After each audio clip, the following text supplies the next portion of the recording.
Hi, my name is Ruta Russom. This is my speech for Dr. Wilson's Speech 1000 class. This is my audience, please step, including my video camera guy, and this is my speaking outline. Alright, so I'm going to jump right in. For more than 15 years, Robert Hansen was leading a double life. On one hand, he was a loving father and husband of 6 children who worked for the FBI and had access to some of its most classified documents. And on the other, he was a spy for the Russian government, accepting more than $1.5 million in cash and diamonds in exchange for some of this country's most classified secrets. After his arrest in 2001 in what many have deemed one of this country's worst intelligence disasters, it has prompted the issue of whether the FBI should implement periodical polygraph screenings of some of its employees. Now, many of you probably have never taken a polygraph examination, but have heard how it's been used in many high-profile cases, such as the O.J. Simpson trial or even the search for missing 6-year-old John Benet Ramsey. I myself have done extensive research about polygraphs and have actually had the opportunity to watch an actual polygraph screening take place. The human lie detector machine, formerly known as the polygraph, has undergone many changes since its debut in 1921, and its use in today's modern world remains controversial. Today I'll tell you how it has evolved over the years and why there is dispute about its use today.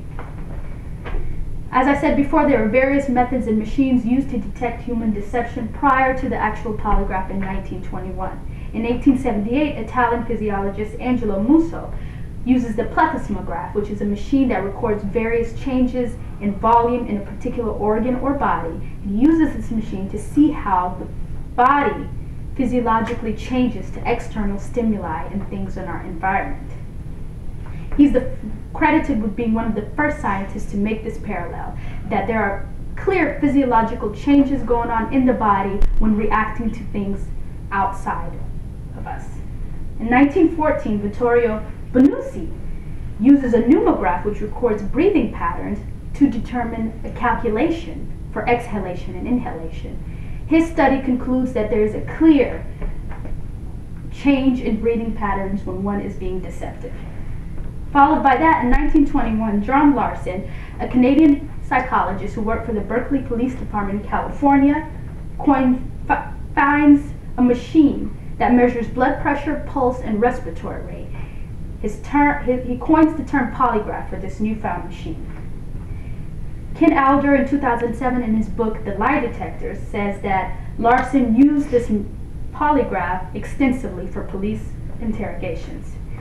Several years later, an associate of Larson, Leonard Keeler, in 1925, adds the ink pen to measure during the polygraph examination, and also adds the galvanometer, which measures skin resistance during the test. The Keeler polygraph is what's most modernly used today.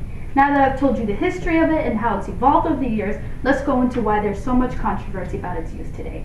Despite its 90 to 95% accuracy rate, advocates of the polygraph claim, experts say there's no scientific basis for the polygraph. There's no way to be able to detect what someone is feeling, especially when their intention is to conceal it. The National Research Council in 2003 states that the polygraph is scanty and scientifically weak, along with the Congressional Office of Technological Assessment in 1983 detects that the polygraph detects deception better than chance, but with significant error rate. Polygraphs have also been faulted with not being able to catch several known spies and double agents, such as Aldrich Ames, a CIA operative, and a spy for the Russian government who passed 2 polygraph examinations successfully before his arrest in 1993. Annabella Montes of Cuba also worked for the Defense Intelligence Agency, passed a few polygraph examinations, with finally being convicted of committing espionage for Cuba. Charles Daniels states there's a clear pattern of apprehension and exclusion of polygraphic evidence being admissible in U.S. courts. Hans Lind also says that while a jury's view of it as an absolute indicator of truth creates potential for prejudice.